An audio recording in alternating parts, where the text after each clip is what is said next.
So after just unboxing the G Master 24-70 f2.8 and spending a little bit of time shooting with it, I'm really disappointed that I'm going to have to rebox it and be sending it back.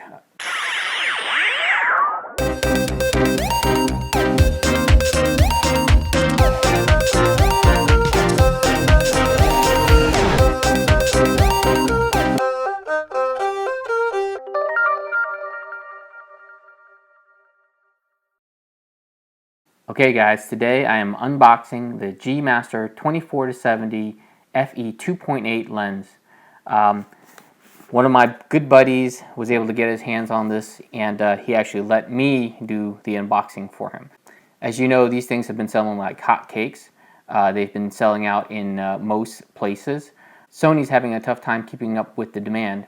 This is one of the most highly anticipated lenses for the Sony mirrorless full-frame cameras. Mainly because for the working pro, this is one of the more popular focal ranges for a zoom lens, and up to this point the only thing that we've had as far as a native lens has been the Sony Zeiss 24-70 f4 lens. The experience with that lens has been very mixed, and I think it's been for the most part underwhelming. Sony had invited a number of pros to an event to give this lens a test drive, and the early feedback has been very positive, and it promises to really even the playing field with Nikon and Canon. So let's get to it.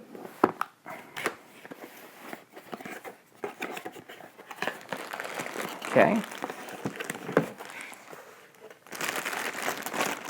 You can tell right now it's a very heavy lens, no surprise.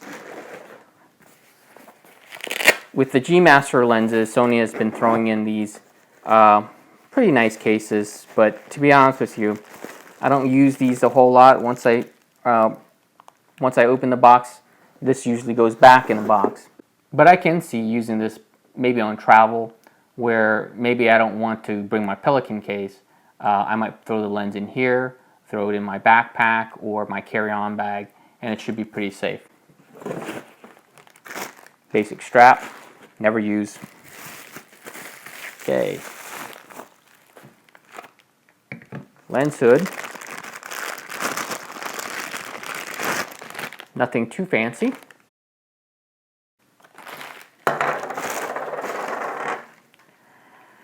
Okay, so here we are. G Master with the orange-red G. So here's the autofocus, manual focus switch, which is nice, but I also have configured my Sony cameras to use the manual and autofocus button, the back button, and that's pretty handy too, especially when you're using lenses that don't have the switch. We've got the focus hold button, which is a nice feature with all the G lenses. You can also program this button as a custom button, so that's kind of neat. So the zoom ring, got a nice rubber grip. It's a little firm right now, and I'm assuming that it'll loosen up, but I actually prefer it firm rather than loose. There is a lock switch that prevents the lens from zooming. I guess this is more for when you're stowing away your lens and you don't want it to, go in and out like this, because it only locks when you bring it down to the 24mm setting. Okay. The focus ring is very nice and smooth. Let's take a look inside here. Take a look inside. The other thing to be aware about with this lens is the 82mm filter thread. That's a pretty large filter that you would have to buy for this if you don't have any, and those get really expensive. Now I've got a bunch of 77mm filters that I use for my Canon, and I've been able to use with the Sony lenses with adapters, and the 85mm also uses a 77mm filter, which is nice. So the lens is pretty heavy, probably a little bit heavier than the 24-70 f2.8L lens from Canon. Now I had owned the Mark I version of that lens for Canon, and you know, it was a very useful focal range for sure for event shooting. It was not my favorite lens. I never quite felt like it was very sharp. The images were a little bit soft. Not horrible, but from what I've read and seen, it sounds like folks are finding that this lens is actually sharper than the Mark II version of the Canon lens, as well as the Nikon equivalent. Just comparing weight, these feel about the same to me. I can't really tell the difference.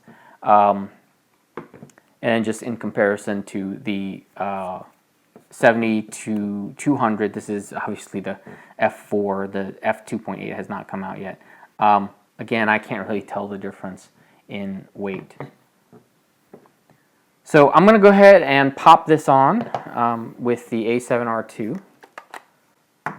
And what I'm going to do is, Mother Nature is not quite cooperating with us here in the DC area. We're probably on our 20th day of consecutive rain.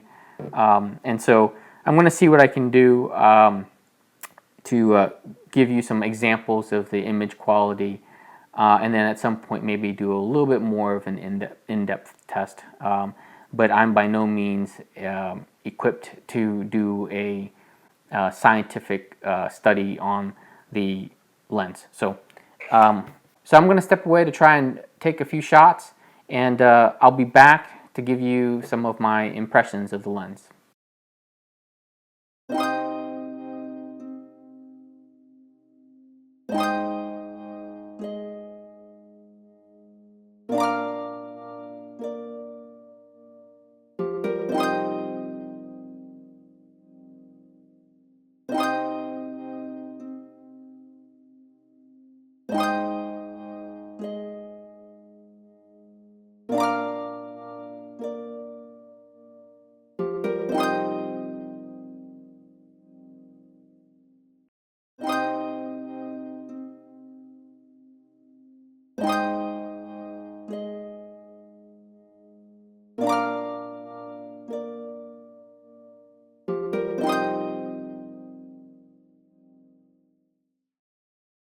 Okay guys, I'm back from shooting around with the new G Master 24-70 f2.8 lens. I have to say, it's really lived up to all the hype and all the reviews out there. So just a few things to note. When I was shooting, I did notice that the lens was a little bit front heavy. It's not horrible, but it's definitely not as balanced as the 85 1.4. So the other thing to remember about this lens is it does not have image stabilization built into the lens, and so you need to make sure that you pair this with the Mark II versions of the A7 series, A7 II, A7S2, A7R2, to get the best out of the lens. The focus was near silent, definitely more silent than the 85 1.4. It was fast. I had to assist the autofocus a little bit when shooting with the high contrast backlit situation, but it actually wasn't bad at all, and a lot better than most of the lenses that I've used. Bokeh was smooth as butter. Again, the lens, the G Master, delivered on its promise for better bokeh. Just looking at the images on the back of the camera, it really just popped.